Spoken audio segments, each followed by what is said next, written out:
नमस्कार दर्शकवृन्द, नियमित कार्यक्रम 6 प्रश्नमा स्वागत छ। म नवराज चालिसे।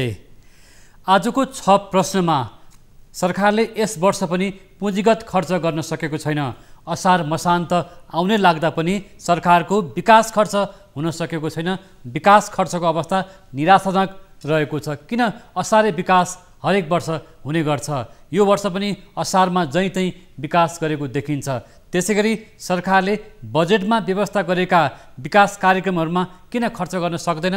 त्यो खर्चमा अन्तिम सातामा आएर, अन्तिम दिनमा आएर अनियमितता, आर्थिक अनियमितता हुने गरेको कुराहरू पटक पटक उठ्ने गरेको छ।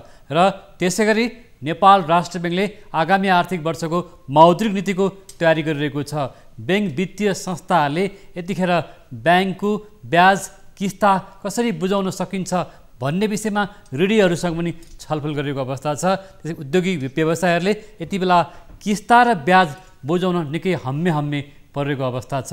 यस्तो अवस्था विशेष गरेर कोरोना भाइरसको महामारी र लकडाउनले अप्ठ्यारो परेको अवस्थामा सरकारको विकास खर्च, त्यसरी मौद्रिक अर्थव्यवस्था र बजेटले गरेका व्यवस्थाहरूका बारेमा आज हामी छलफल गर्दैछौँ। र आगामी मौद्रिक नीति कस्तो हुनुपर्दछ, यो मौद्रिक नीतिले कस्ता कुराहरूलाई कुन विषयलाई सम्बोधन गर्नुपर्दछ, कृषि उद्यमशीलता लगायतका विषयवस्तुहरूमा भन्ने विषयमा हामीसँग राष्ट्रिय योजना आयोगका पूर्व सदस्य, अर्थविद तथा नेपाल व्यवस्थापन परिषदका अध्यक्ष जनक शाहसँग आज हामी कुराकानी गर्नेछौँ। उहाँ पूर्व ब्याङ्कर पनि हुनुहुन्छ। म यहाँलाई स्वागत गर्छु। नमस्कार जनक सर। सर, यहाँलाई स्वागत छ। हस्, धन्यवाद। आरामै हुनुहुन्छ? ठिकै छु। अब सबैलाई अब कोरोना लकडाउनले प्रभावित गरेको छ हैन। आर्थिक गतिविधिहरू, अब उत्पादन गर्ने कार्यहरू अलि अवरोधमा चाहिँ अवरोध नै रहेको स्थिति छ। यहाँले भर्खर पनि भनिहाल्नुभयो, कोरोना भाइरसको महामारी र लकडाउनले अर्थतन्त्रलाई प्रभावित पारेको छ र यहाँ राष्ट्रिय योजना आयोगमा बसेर पनि काम गरिसक्नु भएको छ। र चालु आर्थिक वर्षको अहिले असार मसान्त आउँदै गर्दा सरकारको विकास खर्चलाई त हेर्नुभएको होला हैन? विकास खर्च यो वर्ष पनि हुन सकेको छैन। बजेटमा व्यवस्था गरिन्छ, काम हुँदैन। अन्तिम सातामा, अन्तिम दिनमा अनि आर्थिक अनियमितता हुने गरेको र असारे विकास सधैँ यथावत रहने गरेको अवस्था अलि स्थानीय तहमा पनि देखिन्छ, नगरपालिकाहरूमा देखेको अवस्था छ नि त सर? एकदमै अब यथार्थ कुरो त्यही हो। अब त्यसलाई हामीले स्वीकार गर्नुपर्ने स्थिति देखिएको छ। खास गरी अब यो पछिल्लो चरणमा जुन स्थिर सरकार र एउटा बलियो सरकार निर्माण भइसकेपछि अब संवैधानिक व्यवस्था अनुसार समयमै बजेट आउँछ र समयमै कार्यान्वयन हुन्छ र कार्यान्वयन प्रभावकारिता बजेटको बढ्छ भन्ने हाम्रो चाहिँ चासो र आशा पनि थियो। तर यो सरकारले 3वटा बजेट ल्याइसकेको अवस्था छ र प्रत्येक बजेटमा को अन्तमा आएर फेरि यस्तै विषयको छलफल गर्नुपर्ने स्थिति एक प्रकारको देखिएको छ। र यस वर्ष पनि अब पुँजीगत खर्च नहुन सक्ने स्थितिमा छ। समग्र बजेटकै कार्यान्वयन एकदमै चुनौतीपूर्ण चाहिँ अवस्थामा चाहिँ पुगेको स्थिति छ। खालि पुँजीगत खर्चको मात्र होइन कि बजेटकै प्रभावकारी कार्यान्वयन हुन सकेको स्थिति छैन।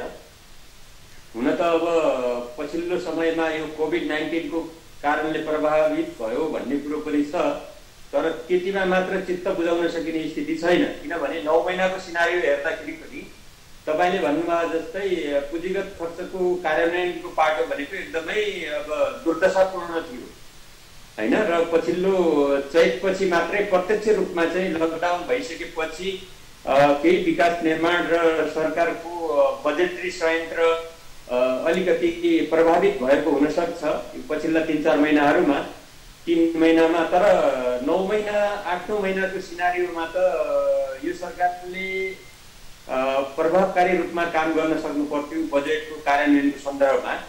त्यो हुन नसकेकोमा एक प्रकारको दुःख छ, हामीलाई लाग्छ, दुःख लाग्छ। किनभने प्रत्येक वर्ष विगत चाहिँ धेरै समयदेखि हामी नेपालमा पुँजीगत खर्च हुन सकेन, बजेटको कार्यान्वयन प्रभावकारी रूपमा हुन सकेन भनेर चर्चा गरि नै रहेछौँ। त्यो चर्चाले हामीलाई पछ्याइरहेको छ अझै पनि। त्यो भएको हुँदा आज पनि त्यही कुरोमा छलफल गर्नुपर्दा वास्तवमा यो दुःखपूर्ण स्थिति हो। जस्तो यहाँले पनि भन्नुभयो सरकार स्थिर सरकार रहँदा बलियो सरकार हुँदा पनि आखिर सरकारले काम गर्न सकेन, बजेटको कार्यान्वयन पक्ष प्रभावकारी बन्न सकेन। यो वर्ष पनि बजेटको निकै टीका टिप्पणीहरू आलोचना भयो भन्नुभयो। समस्या के हो वास्तवमा? बजेटरी सिस्टममा, हाम्रो अर्थ मन्त्रालयमा, प्रशासनमा, राजस्वमा, कर कार्यालयहरूमा समस्या कहाँ छन्? समस्या हाम्रो अलिकति बजेटरी सिस्टममा संरचनागत परिवर्तन नगरिकन हामीले यो बजेटको कार्यान्वयनमा प्रभावकारिता ल्याउन सकिँदैन जस्तो लाग्छ। यो सुझावहरू हामीले पहिले पनि दिएको हो। एउटा संरचनागत परिवर्तन त भयो, समयमै बजेट आउने परिपाटी निर्माण भयो। जस्तो संवैधानिक रूपमै पनि असाढ 15 मा बजेट ल्याइसक्नुपर्ने स्थिति छ हैन, संविधानमै लेखिएको कुरो हो। त्यो भएको हुँदा आर्थिक वर्ष जेठ 15 मै आर्थिक वर्ष सुरु हुनुभन्दा अगाडि नै चाहिँ 1.5 महिना अगाडि नै बजेट आउने परिपाटीले गर्दाखेरि अब अलिकति केही बजेटको कार्यान्वयनको अवस्था सुधार हुन्छ कि भन्ने किसिमको कुरो थियो हैन। त्यति हुँदा पनि हाम्रो बजेटको कार्यान्वयनको अवस्था सुध्रिन सकेको स्थिति देखिएन र विकास प्रशासन वास्तवमा कार्यान्वयनमा चाहिँ एकदमै उत्तरदायी हुनुपर्ने परिपाटीको सुरुवात हामीले गर्नुपर्छ जस्तो लाग्छ हैन। किनभने अब यसमा संरचनागत परिवर्तनहरूमा अर्को कुरा हुन्छ, हामीले यो विकास खर्च अथवा पुँजीगत खर्च प्रभावकारी रूपमा कार्यान्वयन हुन नसकेका केही कारणहरू छन्। जुन हाम्रो विकास बजेट खर्च गर्ने जुन एउटा साइकल हो, चक्र हो, त्यो चक्र नै अलि नमिलेको हो कि जस्तो लाग्छ। जस्तो भनौँ न, अहिले बर्खामा एकदमै पिक बर्खामा अहिले अब बाढी पहिरो आइरहेको स्थिति छ। साउन 1 गतेबाट नयाँ आर्थिक वर्ष सुरु हुन्छ हैन। अब नयाँ आर्थिक वर्ष सुरु हुँदा अब बर्खा हामी बाढी पहिरोमा हुन्छौँ, हाम्रो ध्यान अन्यत्र हुन्छ, प्रशासनको ध्यान पनि अन्यत्र हुन्छ र यो अब भदौसम्म यही क्रम चलिरहन्छ भने असोज कार्तिकमा हाम्रो चाहिँ एउटा फेस्टिभ एउटा चाहिँ टाइम हो हाम्रो लागि।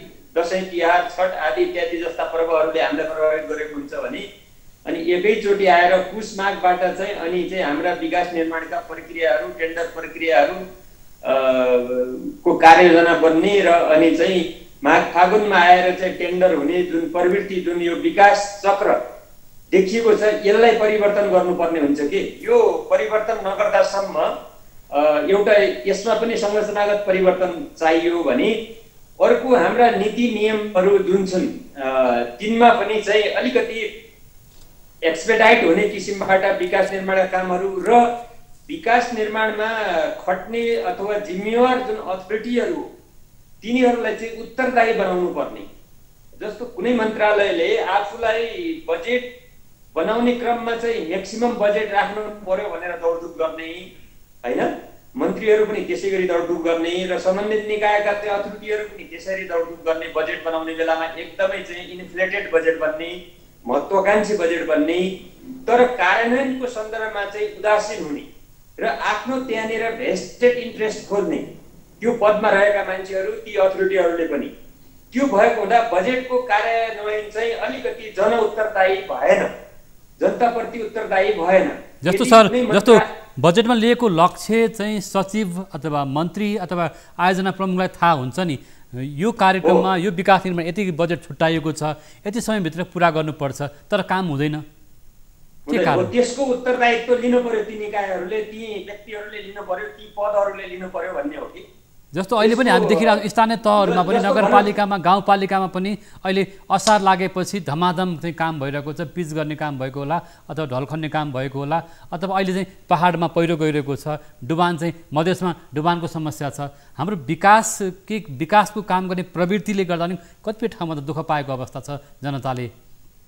एकदमै त्यो त छँदैछ। अब बेमौसमी विकास, अब त्यसलाई समय परिस्थितिलाई आफ्नो अनुकूलतामा ढाल्ने, त्यसमा आफ्नो भेस्टेड इन्ट्रेस्ट र अनुकूलतामा ढाल्ने यी विकास निकायहरूले त्यो गर्ने परिपाटीको कारणले गर्दाखेरि यो बजेटको कार्यान्वयनको प्रभावकारिता हुन सकेका छैन। मैले अघि भन्न खोजेको कुरो के हो त भन्दाखेरि एउटा मन्त्रालयको मन्त्री जसरी आफ्नो मन्त्रालयको बजेट बनाउनलाई दौडिन्छ, कार्यान्वयनमा पनि त्यसरी नै दौडिनु पर्यो के। यदि एउटा मन्त्रालयको मन्त्रीले अथवा अथोरिटीले, कुनै विभागको चाहिँ डिजीले अथवा कुनै आयोजना प्रमुखले आफूलाई निर्धारण गरिएको लक्ष्य बजेटको लक्ष्य कार्यान्वयन गर्न सक्दैन भने ऊ उत्तरदायी हुनु पर्यो हैन। उसको चाहिँ कार्य सम्पादनको पनि मूल्याङ्कन गरिनु पर्यो कि हो। त्यो हुन सकेको खण्डमा निश्चित रूपमा पनि हामीले एक प्रकारको एकाउन्टेबिलिटी लिनुपर्ने हुन्छ। त्यो एउटा परिवर्तन गर्नु पर्यो। हुन त विगतमा चाहिँ यामयो गर्ने यो नाटकहरू पनि हामीले हेर्यौँ, कार्य सम्पादन करार गर्ने, तर ती कार्य सम्पादन करारहरूको व्यावहारिक स्तरमा चाहिँ कुनै पनि किसिमको चाहिँ औचित्य साबित हुन सकेन हो। त्यसलाई हायर एन्ड फायर गर्ने एउटा चाहिँ महत्त्वपूर्ण एउटा टुल्स बनाउनु पर्यो कि कुनै मन्त्रीले कुनै विभागले काम गर्न सक्दैन, कुनै आयोजना प्रमुखले काम गर्न सक्दैन भने, आफूलाई छुट्याइएको बजेट प्रभावकारी रूपमा चाहिँ खर्च गर्न सक्दैन भने त्यसको काम के हो त, के को लागि बस्या हो त्यहाँ होइन हो। यो कुरोलाई उत्तरदायी बनाउनु पर्यो भन्ने कुरा हो। र अर्को संरचनागत परिवर्तन अहिले धेरै जसो यो यसो भन्दाखेरि मान्छेहरूले राष्ट्रियताको कुरा गर्छन्। हामी यो एउटा अन्तर्राष्ट्रियताको चाहिँ एउटा चाहिँ उसमा चाहिँ डुबुल्की मार्ने अनि चाहिँ देशलाई चाहिँ एक प्रकारले अधोगतितिर धकेल्ने जुन यो काम भइरहेको छ। जस्तो हामीले आर्थिक वर्ष परिवर्तनको कुरो पनि बेला बेलामा गर्ने गरेका छौँ होइन। यो संरचनागत परिवर्तनमा हामी जानुपर्ने हुन्छ कि त्यसैले अब यस्ता थुप्रै अब नियमका कुराहरू, एकाउन्टेबिलिटीका कुराहरू र संरचनागत परिवर्तनका कुराहरू र विकास प्रशासनलाई उत्तरदायी बनाउने कुराहरूमा चाहिँ कठोरतापूर्वक यदि राज्य लागेन भने त्यो यो सुध्रिने स्थिति देखिएन। किनभने यो 3 वर्ष त हामीले हेरिसक्यौँ। अब अहिले पनि आज हिजोसम्मको हामीले डेटा हेर्ने हो भने जम्मा 155 अरब के अरे यो पुँजीगत खर्च मात्रै भएको स्थिति छ अप्रशोधित डाटा अनुसार होइन। करिब 4 खरबको लक्ष्यमा जम्मा 1.5 खरबको हाराहारीमा मात्र चाहिँ खर्च भएको स्थिति छ। अब यो आर्थिक वर्षको 3-4 दिन बाँकी छ। अब कति नै हुन्छ र त्यो यो पछिल्लो चरणमा हुने खर्च त फेरि त्यो दिगो खर्च पनि होइन, त्यो प्रभावकारी खर्च पनि मान्न सकिने स्थिति छैन। करिब 38% को हाराहारीमा मात्रै आजसम्म चाहिँ यो पुँजीगत खर्च भएको स्थिति छ होइन। त्यो भएको हुँदा यो समग्र संरचनागत परिवर्तन र राज्य पनि बजेटको कार्यान्वयनमा अलिक कठोरतापूर्वक नआउने हो। अनुशासित तरिकाले आफू पनि अनुशासित हुने र अरूलाई नै अनुशासित बनाउने कुरो यदि ल्याउने होइन भने एउटा मापदण्ड निर्माण गर्नुपर्ने हुन्छ। जस्तो सर यहाँ आफै पनि जस्तो यहाँ हो योजना आयोगको बसेर मैले एउटा सजेस्ट गरौँ जस्तो यहाँले योजना आयोग बसेर पनि काम गर्नुभयो। यहाँले भन्नुभयो जुन चाहिँ अब हामी अन्तिम आर्थिक वर्षको अन्तिम दिनमा अन्तिम तहमा आइसक्दा पनि खर्च हुन सकेको छैन, 38% को हाराहारीमा खर्च भएको छ पुँजीगत खर्च भन्नुभएको छ। र यहाँले केही विकासे आयोजनाहरू विकासे मन्त्रालयहरूमा हुने आर्थिक अनियमितता अथवा ढिलासुस्तीको बारेमा नि सङ्केत गर्नुभएको छ। मन्त्री सचिवहरू बजेट ल्याउन चाहिँ दौडादौड गर्छन् तर खर्च गर्न सक्दैनन् र अन्तिममा गर्ने खर्चको पारदर्शिता पनि हुँदैन। अनियमितता, आर्थिक अनियमितता, भ्रष्टाचार हुने गर्छ। स्थानीय तहमा, नगरपालिकामा, वडा तहमा भएका अहिले विकास निर्माणको कामको बारेमा टीका टिप्पणीहरू पनि भइरहेका छन् त सर। हजुर हो, एकदमै त्यही भएर मैले संरचनागत परिवर्तनको कुरो गरेँ। खर्च गर्ने जुन विधि हो नि त्यसमा पनि हामीले परिवर्तन गर्नुपर्ने हुन्छ। जस्तो पहिलो 4 महिनामा चाहिँ निश्चित प्रतिशत बजेट खर्च सक्नुपर्ने भन्ने मापदण्ड लागू गर्नुपर्छ हामीले। जस्तै मैले एउटा इक्जाम्पल जस्तो बजेट छुट्याएपछि खर्च गर्नुपर्छ भने पनि थाहा छ, त्यो नियामक निकायलाई थाहा छ अथवा सम्बन्धित जस्तो मानौँ सडक विभागलाई थाहा छ नि सडकमा यति काम गर्नुपर्छ भन्ने कुरा, तर अन्तिममा आएर किन काम हुन्छ, ठेक्कापट्टा लगाउने कुरामा किन अनियमितता हुन्छ, यो कुरामा यहाँले बोल्नु पर्यो। त्यो त्यही बोलिरहेको एकाउन्टेबिलिटीको अभाव हो कि त्यो उत्तरदायीपन छैन विकास अथोरिटीहरूमा। जस्तो एउटा मैले इक्जाम्पल भन्न खोजेको पहिलो 4 महिनामा हामीले चाहिँ 40% बजेट खर्च गर्ने भनौँ होइन, अथवा 30% बजेट खर्च गर्ने भनौँ होइन, अनि अर्को 4 महिनामा हामीले 50% बजेट खर्च गर्ने भनौँ र अन्तिम अर्को 4 महिनामा हामीले चाहिँ 20% बजेट खर्च गर्ने भनौँ भने एउटा हाइपोथेटिकल मैले भन्न खोजेको यस्तो प्रकारको लिमिटेसन हामी कहाँ त के छ भने उल्टो छ। पहिलो 4 महिनामा 5% पनि हुँदैन होइन, अर्को 4 महिनामा 10% पनि हुँदैन, अनि अन्तिममा आएर चाहिँ अन्तिम 4 महिनामा अनि हारालुस गरेर चाहिँ 80% बजेट चाहिँ सक्ने जुन एउटा प्रवृत्ति देखिएको छ यसलाई परिवर्तन गर्नुपर्ने स्थिति देखिन्छ। यो खालको जुन अन्तिममा आएर खर्च गर्ने प्रवृत्तिको दोषीको कर्मचारी तन्त्र राजनीतिक होइन, यो त राज्य नै भन्नु पर्यो। राज्यका सबै निकायहरू दोषी भयो। यसको जिम्मेवारी अहिलेको सरकारले पनि लिनुपर्छ, अहिलेका मन्त्रालय सबै मन्त्रालय लिनुपर्छ, सबै निकायहरू लिनुपर्छ, अहिलेको राजनीतिक नेतृत्वले पनि लिनुपर्छ यदि यो गर्न सकिएको छैन भने। होइन, त्यो भएको हुँदा यो कसैलाई गाली गर्ने भन्दा पनि अहिलेको राज्य संयन्त्र उहाँले अहिले जसको हातमा चाहिँ शासन व्यवस्था छ उहाँहरूले लिनुपर्छ यो कुराको जिम्मेवारी। अब अलिकति र तपाईँ हामीले पनि बाहिरबाट स्टेक होल्डरहरूको हिसाबले चाहिँ हामीले पनि दबाब दिनुपर्छ र हाम्रो ठाउँ गाउँमा पनि यस्तो प्रकारको विकास हुन्छ भने त्यसलाई हामीले चाहिँ सपोर्ट गर्नु हुँदैन, त्यसलाई हामीले चाहिँ खबरदारी गर्नुपर्ने पनि आवश्यकता रहन्छ।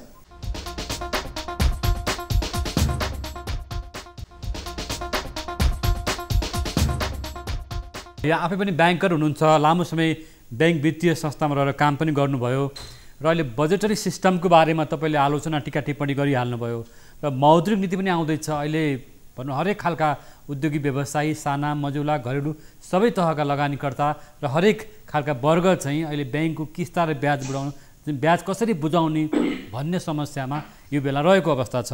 र यहाँले पनि भन्नुभयो कोरोना भाइरसको महामारी र लकडाउनले थला परेको अर्थतन्त्र छ, नागरिकको जीवन छ। होइन, यति बेला युवाहरू देशमा फर्किरहेको अवस्था छ भारतबाट र चाहिँ त्यसै गरी खाडी मुलुकहरूबाट। यस्तो अवस्थामा आउँदै गरेको मौद्रिक नीतिले कस्ता वित्तीय औजारहरू अथवा मौद्रिक औजारहरूको व्यवस्थापन गर्नु पर्ला भन्ने लाग्छ यहाँलाई? हजुर, एकदमै राम्रो प्रश्न गर्नुभयो। अब यहाँनिर पनि मैले संरचनागत परिवर्तनको कुराबाट सुरु गर्छु। हेर्नुहोस्, वास्तवमा बजेट सँगसँगै यो मौद्रिक नीतिको पनि तयारी गरिनु पर्थ्यो है। बजेट हाम्रो चाहिँ अब जेठ 15मा आउँछ भने त्यो सँगसँगै वास्तवमा मौद्रिक नीति ल्याउँदा कार्यान्वयनमा अलिकति बजेटको कार्यान्वयनमा र मौद्रिक नीतिकै कार्यान्वयनमा पनि त्यसले प्रभावकारिता ल्याउँथ्यो। जस्तो बजेटमा नि बजेट चाहिँ अपेक्षा अनुरूप आउन सकेन भनेर यहाँहरूले पनि गुनासो गर्नुभयो, अर्थविदहरूले गुनासो गरेको अवस्था छ, टिका टिप्पणी गरेको अवस्था छ। त्यस्तै अवस्था मौद्रिक नीतिमा पनि नहोला भन्न सकिन्छ र? हजुर के भन्नुभयो? जस्तै बजेटमा पनि जस्तो खालको टिका टिप्पणीहरू भयो नि, बजेट चाहिँ जनअपेक्षा अनुसार आउन सकेन, अहिलेको विशेष परिस्थिति हो, यो चाहिँ कोभिड-19 को समस्या छ, लकडाउनको समस्या छ, यस्तो अवस्थामा त्यो अनुरूपको बजेट आउन सकेन भन्ने गुनासो व्यापक भयो। त्यस्तै मौद्रिक नीति ल्याउँदै गरेको नेपाल राष्ट्र ब्याङ्कलाई पनि तपाईँको सुझाव के छ? हो, त्यो म विस्तारमा भन्न चाहन्छु। मैले भने पहिला त संरचनागत परिवर्तन गर्नु पर्थ्यो, यसपटक बजेट सँगसँगै मौद्रिक नीति आउनु पर्थ्यो भन्ने बनायो कि मैले। त्यसले बजेटको तत्काल कार्यान्वयनलाई पनि सघाउ पुर्याउँछ र मौद्रिक नीति र यो जति पनि कोरोनाबाट प्रभावित क्षेत्रका मान्छेहरू अहिले अन्योलमा छन् नि, तिनलाई पनि एक प्रकारको ढाडस मिल्थ्यो कि सँगसँगै बजेट र हाम्रो चाहिँ मौद्रिक नीति आएको भए हो। आगामी दिनहरूमा बजेट र मौद्रिक नीति सँगसँगै ल्याउनुपर्छ, किनभने सँगसँगै वर्कआउट गर्नुपर्छ कि राष्ट्र ब्याङ्क र सरकारले। यो एउटा सुझाव भयो अर्को वर्षको लागि है। र जहाँसम्म अहिलेसम्म पनि मौद्रिक नीति आएको छैन, अब साउन पहिलो हप्तातिर मौद्रिक नीति आउने हो र अहिले बजेटले तय गरेका कतिपय चाहिँ वित्तीय लक्ष्यहरूलाई सहजीकरण हुने गरी, ती वित्तीय लक्ष्य प्राप्त हुने गरी हाम्रो बैंकिङ क्षेत्र तथा मुद्रा बजारमा चाहिँ कस्ता प्रकारका मौद्रिक उपकरणहरू ल्याउँदा चाहिँ बजेटको कार्यान्वयनमा सहजीकरण हुन्छ र जुन पछिल्लो चरणमा कोरोनाबाट प्रभावित अर्थतन्त्रलाई उद्योगी, साना उद्योगी, मझौला उद्योगी, व्यवसायी, पर्यटन क्षेत्र आदि इत्यादि जति पनि प्रभावित क्षेत्र छ तिनलाई चाहिँ सघाउ कसरी हुन सक्छ भन्ने किसिमका चाहिँ कार्यहरूलाई चाहिँ एक्जिक्युट गर्नको लागि वास्तवमा चाहिँ अहिलेको मौद्रिक नीतिले चाहिँ महत्त्वपूर्ण चाहिँ भूमिका निर्वाह गर्नुपर्दछ जस्तो लाग्छ। यो एक प्रकारले ऐतिहासिक मौद्रिक नीति हुनुपर्छ, किनभने यो कोरोनाले यो पछिल्लो हाम्रो चाहिँ 4-5 महिनामा हाम्रो अर्थतन्त्रमा चाहिँ कति प्रभाव पार्यो, यसको गहिराई के छ भन्ने कुरो अझै छाम्न सकेको स्थिति छैन। भित्रभित्र हुन त राष्ट्र ब्याङ्कले अध्ययन गरिरहेको होला, अर्थ मन्त्रालयले अध्ययन गरिरहेको होला, तर पब्लिकली कुन कुन क्षेत्रमा कस्तो प्रकारको चाहिँ यसले चाहिँ कुन गहिराईको चाहिँ यसले चाहिँ असर गर्यो भन्ने कुरा चाहिँ हामीले यदि निर्गोल गर्न सक्यौँ भने अब हाम्रो बजेट अथवा हाम्रो चाहिँ यो मौद्रिक नीतिले कहाँनिर इन्टरभेन्सन गर्नुपर्छ, कहाँनिर सहजीकरण गर्नुपर्छ भन्ने कुरोको आकलन गर्न चाहिँ सजिलो हुन्छ। त्यसैले यो अर्थतन्त्रलाई छाम्ने कुरा महत्त्वपूर्ण कुरा हो। कहाँनिर अर्थतन्त्रको कहाँनिर प्रभाव पारेको छ, कहाँनिर कुन चाहिँ पोइन्टमा चाहिँ रोग छ भन्ने कुरालाई चाहिँ डायग्नोस गर्न सकेपछि त्यसको निदान अथवा उपचारात्मक कार्य गर्न सकिन्छ। अब त्यो कतिसम्म गरेको छ राष्ट्र बैंकले त्यो हेर्न बाँकी छ हैन। अब त्यो जस्तोले साना उद्योगी साना मजुला अथवा साधारण व्यवसायहरू अथवा ठुला साना सबै वर्गले ब्याङ्कको ब्याज कसरी तिर्ने, जस्तो यातायात क्षेत्र ठप्प भएको छ, सार्वजनिक यातायात, पर्यटन उद्योग ठप्प छ, अन्य सेवा क्षेत्रहरू हरेक क्षेत्रहरू चाहिँ प्रभावित भएको अवस्था छ।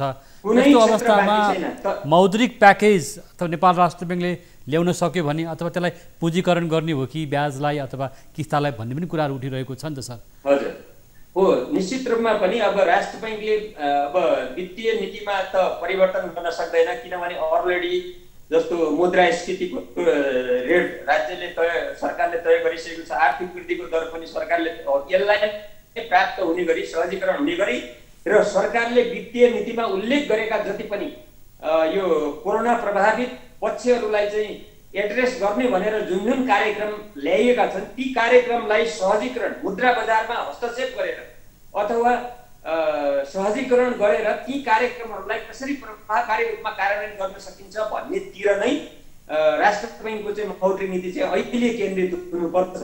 जस्तो सर यो एउटा कुरा सर, अहिले यदि बजारमा नियामक निकायको भूमिका नहुने अथवा भनौँ न एक किसिमको बजारमा चाहिँ बजार अनियन्त्रित हुँदै जाने अथवा महँगी बढ्दै जाने र आपूर्ति प्रणाली चाहिँ सरकारले व्यवस्थित गर्न नसकेको गुनासो पनि एउटा एकातिर छ। यहाँले भर्खर पनि भन्नुभयो मुद्रा बजारलाई व्यवस्थित गर्न नसक्ने अवस्था आउनसक्छ, भोलि भोकमरीको समस्या आउनसक्छ, कृषिजन्य वस्तुहरू अत्यन्त महँगो हुँदै जाने अवस्था पनि आउनसक्छ भन्ने कुरा पनि यति बेला अर्थविदहरूले एउटा आशंका। सही कुरा, यो सही सन्दर्भ हो हैन। त्यही हो, यसलाई हस्तक्षेप कहाँनिर गर्ने र फेसिलिटेसन कहाँ गर्ने भन्ने कुरो यही हो। जस्तो अहिले भनौँ न, अहिले बैंकिङ सिस्टममा सुनिराख्नु भएको छ? हजुर हुन्छ सर, भन्नु सर। अहिले बैंकिङ प्रणालीमा करिब 137 अरब जति 1 खरब 37 अरब चाहिँ लिक्विडिटी छ, तरलता छ। तर व्यवसाय क्षेत्रहरू अहिले चाहिँ एक प्रकारले ठप्प छन्। सबै प्रकारका व्यवसायहरू, सेवा व्यवसाय, उद्योग धन्दा, उत्पादनशील व्यवसायहरू हैन, सामाजिक व्यवसायहरू, सबै व्यवसायहरू अहिले एक प्रकारले ठप्प छन् र एक प्रकारको स्टार्टअप पुँजी, सुरुवाती पुँजीको आवश्यकता छ उनीहरूलाई र उनीहरूको बिजनेसलाई रिभाइभ गर्नको लागि पुँजीको आवश्यकता छ हैन। तर यो वित्तीय नीतिले केही प्रबन्ध गरेको देखिन्छ। जस्तो व्यवसाय स्टार्टअप गर्नको लागि घरेलु साना मध्यौला उद्योगी तथा पर्यटन व्यवसायलाई चाहिँ स्टार्टअप गर्नको लागि, व्यवसाय सञ्चालन गर्नको लागि करिब 50 अरबको चाहिँ कोष खडा गरेर अनि 5% चाहिँ ऋण दिने भन्ने किसिमको कुरोहरू गएको छ। अब यसको कार्यान्वयन कसरी मौद्रिक नीतिले सुनिश्चित गर्छ, त्यसमा 50 करोडको स्रोत के हो? अब त्यो स्रोतमा चाहिँ राष्ट्र बैंकले त्यो 50 करोडको कोष हामी पुर्याउन सक्ने स्थितिमा हो कि होइन हैन, त्यो कुरालाई तदारकताका साथ चाहिँ राष्ट्र बैंकले पनि कोष पुरा गरेर र निडी चाहिँ आवश्यकता महसुस गरेका चाहिँ घरेलु साना मझौला तथा पर्यटन उद्योगीहरूले चाहिँ त्यो कोषबाट सरलतापूर्वक चाहिँ कर्जा प्राप्त गर्न सक्नु पर्यो। जस्तो सर यहाँ आफै पनि ब्याङ्क, यहाँ आफै एउटा ब्याङ्कर हुनुहुन्छ र ब्याङ्कको उच्च व्यवस्थापनमा रहेर काम गरिसक्नु भएको छ। अहिले ब्याङ्कहरूबाट ऋणीहरूलाई फोन जान थालेको छ, ब्याज तिर्ने बेला भयो नि हैन, अब चैतको वैशाखको जेठको असार के हो, प्याकेजमा तिर्ने हो कि एकैपटक तिर्ने हो कि भनेपछि अत्तालिन थालेको केही व्यवसायी साना अथवा यहाँ हामी व्यवसाय मात्रै भनिरहेको छैनौँ, हरेक वर्ग यहाँले भन्नुभएको छ, हरेक वर्ग हरेक जो मान्छे कारोबार गरिरहेको छ, जसले चाहिँ उद्योग व्यवसाय गरिरहेको छ अथवा लगानी गरिरहेको छ हैन, अर्थतन्त्र चलायमान बनाइरहेको चाहिँ वर्ग छ, त्यो वर्ग बढी प्रभावित भएको, अत्तालिएको अथवा साना मजदुर व्यवसायहरू पनि अत्तालिएको, जसले चाहिँ सानो सानो कारोबार गरेको अवस्था छ, पसल व्यवसाय गरेको अवस्था पनि छ। यो अवस्थामा ब्याङ्कको जुन खालको सेवा नागरिकमा जानुपर्ने थियो अथवा नेपाल राष्ट्र ब्याङ्कले सहजीकरण गर्ने हो कि त्यो चाहिँ हुन नसकेको हो सर? हो, राष्ट्र ब्याङ्कले वास्तवमा समयमा सहजीकरण गर्नु पर्थ्यो हैन, यो कुरो सहजीकरण गर्न सकिरहेको छैन। एक प्रकारको दबाब अहिले चाहिँ बैंक पनि बाध्य छन्, उनीहरू पनि नियमनकारी निकायको नियमले बाँधिएका हुन्छन्, ऐन कानुनले बाँधिएका हुन्छन्, आफ्नो मनपरी डिसिजन गर्न सक्दैन ब्याङ्कले पनि हैन, चाहँदैमा पनि। र यस्ता कुराहरूमा चाहिँ वास्तवमा राज्य अथवा राष्ट्र बैंकले चाहिँ समयमै चाहिँ एक प्रकारको चाहिँ सर सुझाव लिएर चाहिँ सबै पक्षलाई, बैंकर र बैंकसँग सम्बन्धित विभिन्न चाहिँ सङ्घ संस्थाहरू र व्यवसायका सङ्घ संस्था र व्यवसायलाई चाहिँ र राष्ट्र बैंक सँगै बसेर चाहिँ एउटा एमिकेबल सोल्युसन के हुन्छ भन्ने कुरो समयमै वास्तवमा सही मर्का कसलाई परेको छ होइन त्यो मर्का पर्ने वर्गको पहिचान गर्नु पर्यो जसलाई बढी मर्का परेको छ अप्ठ्यारोमा परेको छ 4-5 महिनादेखि व्यवसाय गरेको छैन उसको चाहिँ उद्योग धन्दा ठप्प छ अथवा उसको कारोबार छैन भनेदेखि त्यस्तो वर्गको पहिचान किन हुन सकेन हो त्यो हुन सकेको स्थिति छैन त्यो समय हामीले टाइम चाहिँ बाइ गर्यौँ कि त्यो समय यो समयमा हामी गृह कार्य गर्न सक्थ्यौँ त्यो गृह कार्य पनि अझै हुन नसकेको स्थिति छैन र सबै स्टेक होल्डरहरू एक ठाउँमा बसेर एउटा एमिकेबल सोल्युसन ल्याउनु पर्छ किनभने एक ठाउँमा नबसिकन एकहोरो निर्णय गर्दाखेरि भोलि कार्यान्वयन नहुन सक्छ के जस्तो अहिले अस्ति सरकारले चाहिँ यातायात व्यवसायीहरूलाई चाहिँ काठमाडौँमा चाहिँ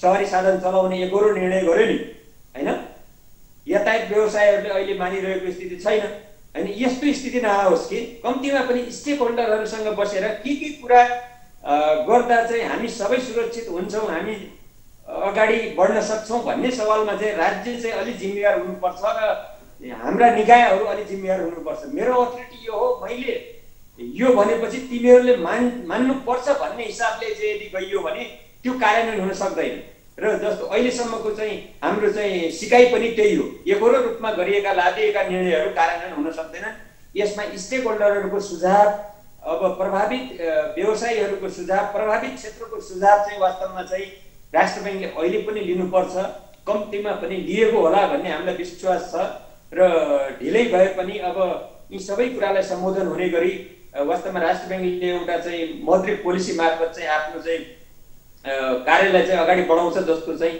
हामी अहिले त आशा गरौँ होइन अहिले नै हामी निराश भइहाल्नु पर्ने जरुरी छैन किनभने जस्तो हामी कार्यक्रमको अन्तिममा आइसकेका छौँ जस्तो सरकारले लक्ष्य अनुसार खर्च पनि गर्न सकेन विकास खर्च पनि गर्न सकेन लक्ष्य अनुसारको राजस्व हासिल गर्न सकेन र मौद्रिक अर्थव्यवस्था पनि यतिखेर प्रभावकारी हुन सकेन यहाँले पनि भनिहाल्नुभयो मौद्रिक नीति पनि प्रभावकारी आउन सकेन भने अब के हुन्छ अन्तिममा के भन्नुहुन्छ यहाँको निष्कर्षमा अब त्यसपछि त अब हामीले ठुलो जस्तो भनौँ न अर्थतन्त्रको मैले अघि अर्थतन्त्रको कुन क्षेत्रमा र कति गहिराइमा यो हाम्रो प्रभावको गहिराइ के हो कति चाहिँ डेप्थ छ यसको गहिराइ त्यसमा निर्भर हुन्छ कि त्यो भएको हुँदा भोलि ठुलो विकराल स्थिति आउन सक्ने सम्भावना छ अहिलेकै पनि व्यवसायहरूलाई हामीले स्टार्टअप गर्न सकेनौँ टाइम एउटा मोडालिटीमा जस्तो अहिले कृषि मजदुरहरू अथवा भनौँ कृषक र मजदुर श्रमिकहरूको अवस्था अत्यन्त नाजुक अवस्था छ किसानहरूको अवस्था अत्यन्त नाजुक छ किसानले अहिले भनौँ किसानले रासायनिक मल नपाएको अवस्था छ यति बेला बिउ बिजनको अभाव छ भनेपछि हामी कृषि अर्थतन्त्र भनिरहेको अवस्था छौँ कृषि उद्यमशीलता भनेका छौँ युवालाई यहाँ गाउँ फर्काउने अथवा आफ्नो घर फर्काउने भनिएको छ तर व्यवहारमा काम छैन भएको छैन किनभने ठुलो चाहिँ सङ्ख्यामा बेरोजगारी सिर्जना भएको स्थिति छ विदेशबाट पनि आउने क्रम जारी छ भारतबाट पनि आउने क्रम जारी छ होइन पाइरहेका रोजगारीहरू पनि विस्थापन भएका छन् सर्भिस पर्यटन क्षेत्रमै 15-20 लाख चाहिँ रोजगारीहरू गुमेको स्थिति छ सामाजिक क्षेत्रको त आँकडै छैन हेर्नुहोस् अरू ससाना चाहिँ अलिकति इन्फर्मल सेक्टरका चाहिँ मजदुरहरूको त आँकडै प्राप्त भएको स्थिति छैन भने समग्रमा चाहिँ हिजो सामान्य अवस्था हुँदाखेरि मान्छेहरूले आफ्नो तरिकाले गरिखाएको स्थिति थियो सरकारलाई त्यो बारेमा एक प्रकारले कुनै प्रकारको बोझ राज्य गम्भीर हुन सकेन निम्न वर्गको लागि अथवा मजदुर वर्गको लागि श्रमिक मजदुरको लागि राज्य जुन खालको जिम्मेवार हुनु पर्थ्यो अहिले बलियो सरकार पनि छ तर ध्यान पुगेन त्यो त हुन सकेको देखिएन नि जस्तो चाहिँ अब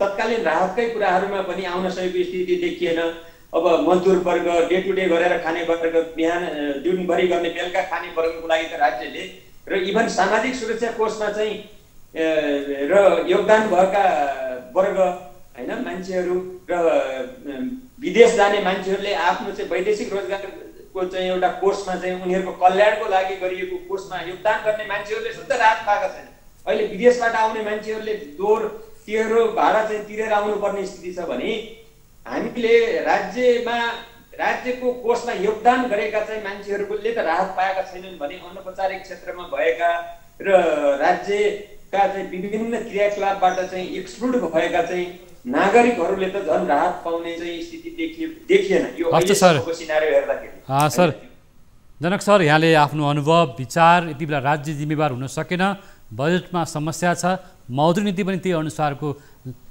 यति बेलाको अवस्थालाई सम्बोधन गर्ने खालको आउनुपर्छ भन्नुभयो समय दिनुभयो त्यसको लागि तपाईँलाई धन्यवाद यहाँलाई र न्युज 24 लाई पनि धन्यवाद हस् नमस्कार हस् त आज हामीले राष्ट्रिय योजना आयोगका पूर्व सदस्य जनकराज शाहसँग कुराकानी गऱ्यौँ। आउँदै गरेको मौद्रिक नीति र सरकारको विकास निर्माणको खर्च, पुँजीगत खर्च किन हुन सकेन, किन असारे विकास सधैँ मौलाइरहेको छ, असारे विकासमा भएको आर्थिक अनियमितताका बारेमा, नागरिक स्तरमा भइरहेको टीका टिप्पणीका बारेमा नि कुराकानी गऱ्यौँ। आजका अतिथि जनक शाहलाई धन्यवाद दिँदै नियमित कार्यक्रम 6 प्रश्नको समय पुरा भएको छ। हामी पनि बिदा माग्छौँ। नमस्कार।